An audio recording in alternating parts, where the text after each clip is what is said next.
Welcome back to another edition of Force Friday, where we talk about Star Wars theories, characters, concepts, comparisons, analyzations, collectibles, and more. And today we're going to talk about the history of the SH Figuarts Star Wars line. This will be kind of an accompaniment video for the history of the Black Series line, and also kind of the part 2 of planned 3 of the SH Figuarts discussion I told you guys I wanted to have. So let's start with the history of the company. Bandai are a well-known Japanese toy company, one of the largest and most successful in the world, third only to Mattel and Hasbro. Japan was way ahead of the West in demand for collector-grade pieces, or at least that market was recognized far earlier. And so over the years, Bandai slowly began producing products aimed at a more dedicated adult audience. Bandai united all of its adult-focused lines under the title of Tamashii Nations, Tamashii being Japanese for spirit or soul, and from this subline came SH Figuarts in 2008. In the 1/12 scale, SHF or SH Figuarts figures aim to bring an art of action figure using A-grade materials, a huge range of articulation, and typically including multiple hands, faceplates, accessories, and more. The Tamashii Nations website describes them as a palm-sized standard figure series that concentrates all the techniques of figures on the theme of pursuit of character expression by moving. Perhaps not the most elegantly put, but breaking it down, quite possibly pretty accurate. Now that we know a little bit about the company and the brands within them, meaning the tree that is Bandai, let's talk about their Star Wars line specifically. In 2015, SHF began their Star Wars line. Their first release in May of that same year were, guess,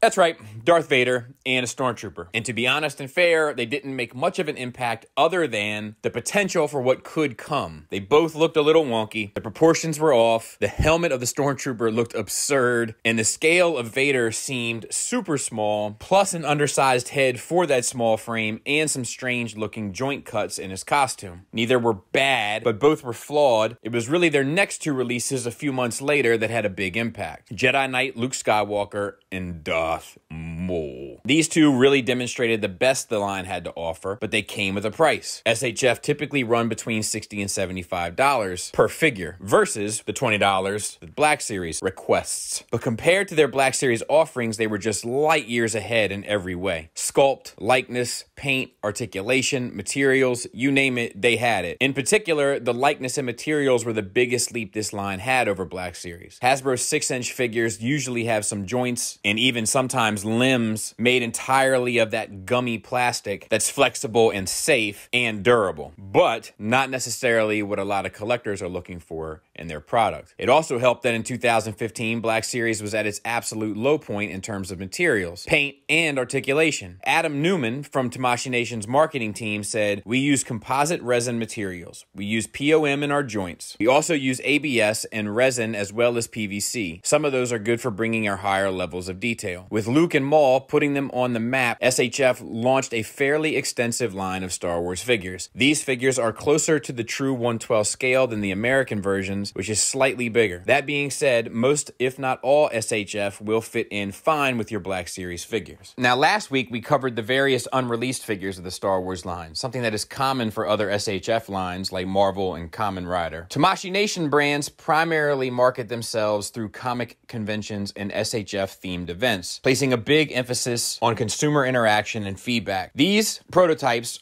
are shown probably to gauge interest, as they are known for following up such events with surveys and customer feedback. 2018 saw 8 new figures released, with Last Jedi Luke, Revenge of the Sith Anakin, and Obi-Wan, and A New Hope Leia in particular. And 2019 saw 10 figures, with a new Darth Vader, Boba Fett, Count Dooku, and Yoda, and some Rise of Skywalker figures ending the year. We also continued seeing several figures as online exclusives, something SHF does for all their lines. 2018 and 19 definitely saw a reduction in figures per year, but this issue is a little more nuanced than something like failing sales. First, between 2017 and 2018, Hasbro made major strides in their Black Series line, clearly in response to the success and competition of SHF. Their photoreal printing technique brought likeness never before seen at that price mass market, and can generally at least stand up to those of SHF. Materials and paint saw big leaps with improvements in elbows, the double ball peg from the head to the neck, and even butterfly joints becoming new standards for their line. SHF figures are better almost across the board, there's no debating that. But from 2018 on, Hasbro have basically been able to stand toe-to-toe with them for a far cheaper price. Now, this is a big deal because as Hasbro continues to improve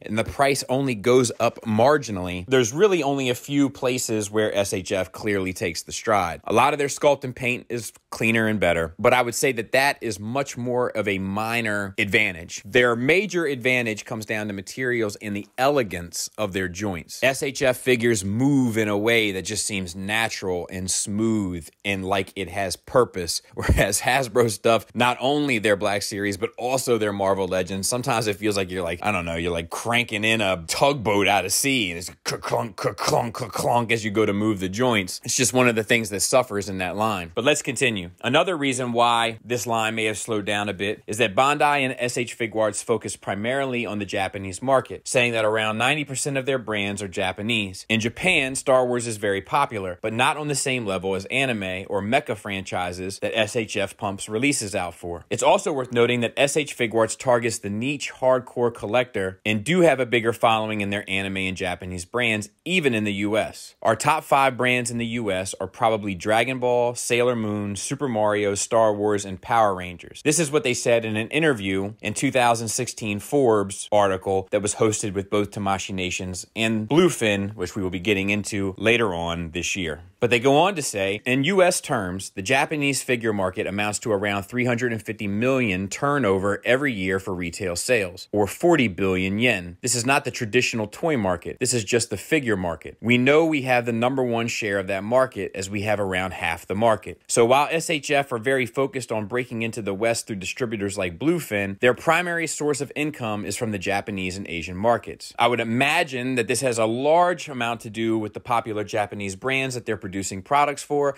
and also that in Japan, your Hasbro figures are going to cost a little bit more for the same reason that the Japanese figures cost a little bit more over here. When you have a $60 SHF figure or an $80 SHF figure and a $20 Hasbro figure and they're comparable, the choice could possibly be a bit easier to make than a $45 Hasbro figure and the $60 SHF figure. And I'm pulling those numbers out of my hat, but you get the idea. So what does the future look like for SHF in regard to Star Wars? Only 4 figures have been placed for pre-orders so far for 2020. 2 versions of the Mandalorian, the Child, and the Emperor with throne room environment. IG-11 is apparently coming soon and should be up for pre-order possibly the day this video comes out, and will likely see a release this year. It is fairly likely that some more Figuarts from Mandalorian Season 2 will release this year as licenses are all gearing up for the season's launch after its success last year. After that, nothing concrete is known. Hopefully many of the previously revealed figures at shows yet to be released will see some love. It's been an interesting ride to be buying products from both of these companies over time and constantly comparing them. And while SHF is my preferred company of choice for the Star Wars 112 line, Hasbro is getting to a point where, not to keep beating a dead horse, but they're competing in a major way. It's not subtle anymore. It's not a landslide anymore. It's kind of the difference between a steak at Ruth's Chris and a steak at Outback. Yeah, the Ruth's Chris one's going to be better, but guess what? The Outback one's a lot cheaper and it's still pretty good. Plus, you can get them cheese fries. Talk to me. Remember when we could go to restaurants?